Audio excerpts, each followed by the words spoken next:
힘이 되는 뉴스, 정직한 여론 전달. KBS 1라디오 정준희의 최강시사. 촛불로 탄생한 문재인 정부가 정작 노동자와 소상공인 등 우리 사회의 약자를 외면하고 있다는 비판의 목소리가 나오면서 내일 대규모 집회가 열립니다. 노동자와 농민, 빈민단체 등 50여 개 시민단체로 구성된 민중 공동행동이 문재인 정부가 공약을 지키지 않고 있다, 개혁에 역주행하고 있다며 규탄의 목소리를 높이겠다는 이야기인데요. 이에 앞서서 10대 요구안도 내놓았습니다. 관련 소식 민중 공동행동 박석훈 상임공동대표와 말씀 나눠보겠습니다. 안녕하세요. 안녕하세요. 자, 내일 대규모 민중대회가 열리는데요. 2015년 11월 박근혜 정부 당시 열린 민중총궐기 투쟁대회에 이어서 3년 만에 열리는 대회라고 해요. 계기가 어떻게 되는 건가요? 처음에 3년 전에 박근혜 정권 때 못 살겠다 갈아엎자 이래가지고 이제 민중총궐기 투쟁을 했었지요. 예. 그래서 그 당시에 백남기 농민이 결국 돌아가시게 되고 이랬는데요. 예. 그러고 나서 1년 뒤에 2년 전이죠. 2016년도에 이 국정농단과 헌정유린 사태를 보고 그때도 이제 민중총궐기 투쟁본부 노동자 농민 도시 빈민들이 앞장서서 촛불 항쟁을 시작을 한 겁니다. 1차, 2차, 3차까지는 촛불 집회가 민중총궐기 투쟁본부가 주최한 행사였어요. 예. 그러다 3차부터는 2부를 국민 촛불로 이제 확장을 하면서 이 1,700만 촛불 항쟁이 되고 결과적으로 촛불 정부를 세우게 된 건데요. 예. 근데 어쨌든 사실은 촛불 항쟁을 선도한 그런 이 단위들인데 1년 반 동안 기다렸죠. 저희들이 촛불 개혁이 잘 될 거다. 사실은 잘 될 것처럼 저도 알았지 않습니까, 국민들도. 그런데 1년 반이 되도록 제대로 깃발은 나부끼는데 말하자면 적폐청산 한다고 계속 깃발은 요란하게 흔드는데 실제로 된 거는 별로 없는. 예.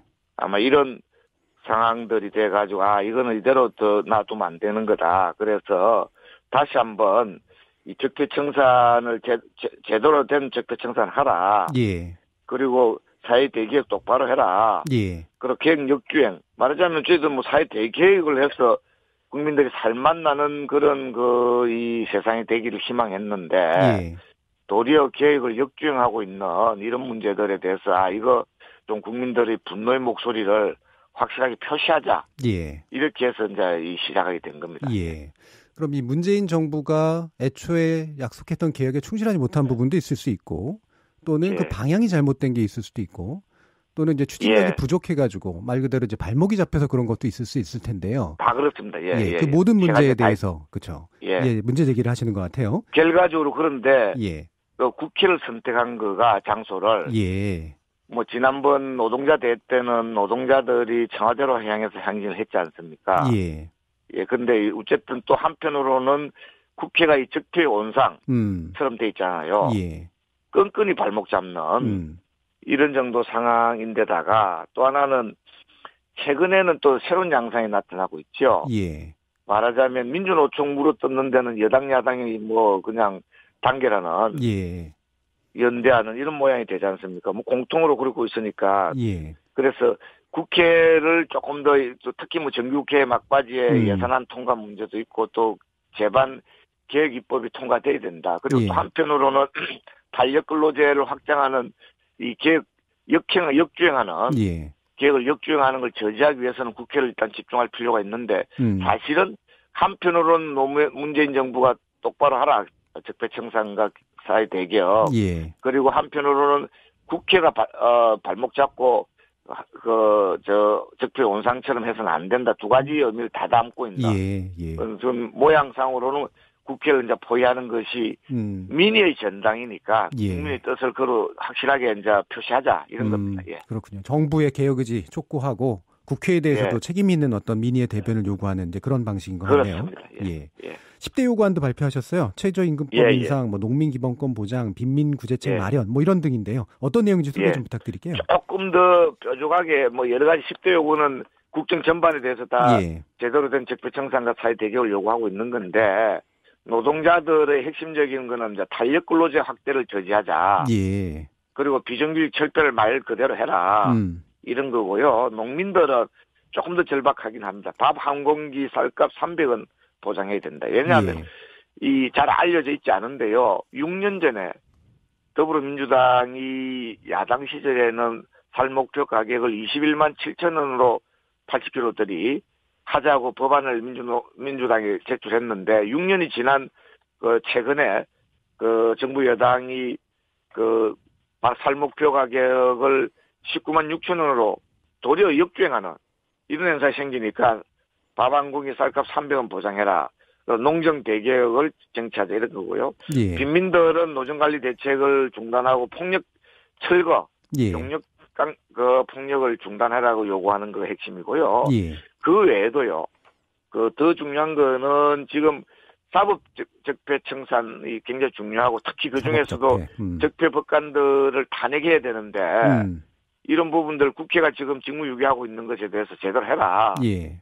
그다음 또 문제가 이 국민들의 주권자의 뜻이 왜곡이 안 돼야 되는데 말하자면 이 국회 의석수에서는 국민의 뜻이 왜곡되고 있잖아요. 그래서 연동형 비례대표제 실시해야 된다 이런 거 있고요. 예. 그다음 재벌 적폐 체제 청산해야 된다. 그리고 판문점선언 국회 비준, 국가보안법 폐지. 그다음에 성평등과 관련된 차별금지법 제정. 그리고 유치원 3법 통과하면서 사회복지나 사회공공성을 확대해야 된다. 이런 등등의 내용들이 저희들이 요구한 핵심적인 내용들입니다. 예. 예. 그런 요구사항 좀 잘 들었고요. 지금 중간에 제가 소식이 있어서 하나 전해드리면 철도 남북 공동주서 남측 열차가 8시 55분 출발하는데 지금 출정식 진행 중이라는 그런 소식도 들어오고 있습니다. 그렇습니다. 예상되고 있고 좀 잘 될 것으로 저희 기대하고 있습니다. 예. 이런 부분에 대해서도 아마 이 민중대에서도 여러 가지 적폐 청산 요구가 저희들은 판문점 선언을 국회에 비준해야 된다. 예. 예, 그렇게 촉구하고 있는 겁니다. 예. 판문점 선언 국회 비준하면은 이제 그런 문제들도 더 촉진되겠죠. 그렇겠죠. 예. 지금 경사노위가 어쨌든 출범을 했는데 민주노총이 빠진 상태이긴 합니다만 이런 부분들 이런 테이블에서 뭔가 협의를 해나갈 계획 같은 거 또는 이런 것을 활용하실 계획 같은 거 좀 있으신가요? 예, 기본적으로는 투쟁과 교섭, 투쟁과 병행해야 되는 거죠. 예, 그냥 교섭만 갖고는 잘 해결이 안 되고 또 투쟁만 해가지고는 또 투쟁의 성과가 유실돼 버리지 않습니까? 예. 그래서 경사노위 등과 같은 사회적 대화들도 적극적으로 활용하는 게 좋다. 그건 노동 쪽 과제를 주로 좀 하게 될 테고요. 예. 농민들의 도시 빈민들 과제를 경사노위에서 하기는 또 쉽지 않을 수 있지요. 예, 그렇죠. 그래서 그런 부분들은 또 다른 사회적 논의들이 교섭 대화들이 이루어져야 되면서 사회적 합의들이 만들어져야 된다. 말하자면 농민들이나 도시 빈민들이나 또 얼들, 이 영세 상인들이나 이런 사람들의 그런 목소리가 제대로 보장돼야 된다는 거고요. 예. 기본적으로 이 정치 세력들, 정당들이 이 밑바닥 그 목소리들을 제대로 보장을 해야 되는데 그런 부분이 너무 약한 거지요. 예. 사실은 이른바 진보 정당들이 너무 목소리가 약하기 때문에 지금 국민의 뜻이 왜곡되니까 그런 문제도 있긴 합니다. 그래서 이 문제와 관련해서는 또 한편으로는 정당들이 일반 국민 절대 다수를 차지하고 있는 노동자, 농민, 도시, 빈민 등과 같은 이 말한 밑바닥이라 해서 좀 죄송하긴 하지만 일반 기층 민중들의 뜻을 제대로 보장하는 게 굉장히 중요하다고 생각합니다. 예. 설마 그럴 일은 없겠지만 이번이 괜히 과격화돼가지고 지난 2015년에 있었던 불행한 일들이라든가 이런 것들은 일어날 리는 없겠죠? 저희들은 평화적으로 집회와 행진을 진행을 하는 대원칙을 정했고요. 지금 촛불 정부에서 그렇게 폭력적으로 진압을 하겠느냐, 차별을 설치하고, 그 다음에 또 그렇게 말하자면 물대포를 쏘고 이러지 않으면 폭력적인 일이 일어날 일이 없는 거다. 이렇게 생각하는 거고. 다만, 지금 저희들이 이 국회 대로 앞을 행진을 신고하고 또 윤중로 쪽으로 행진을 해가지고, 결과적으로 국회를 에워싸는 그런 집회와 행진을 하기로 예정했는데, 평화행진을 할 텐데, 또 경찰에서 국회 대로 앞에 큰 길은 이제 행진을 제한하지 않았는데, 윤중로로 해서 국회를 에워싸는 거는 집회 제한 통보가 어제 왔어요. 예, 알겠습니다. 그래서 저희들이 지금 급히 가처분 신청을 해서, 제대로 아마 헌법에 보장된 집회 시위의 자유를 보장받으려고 합니다. 예, 알겠습니다. 오늘 말씀 감사하고요. 민중공동운동의 박성훈 상임공동대표와 말씀 나눠봤습니다. 예, 감사합니다.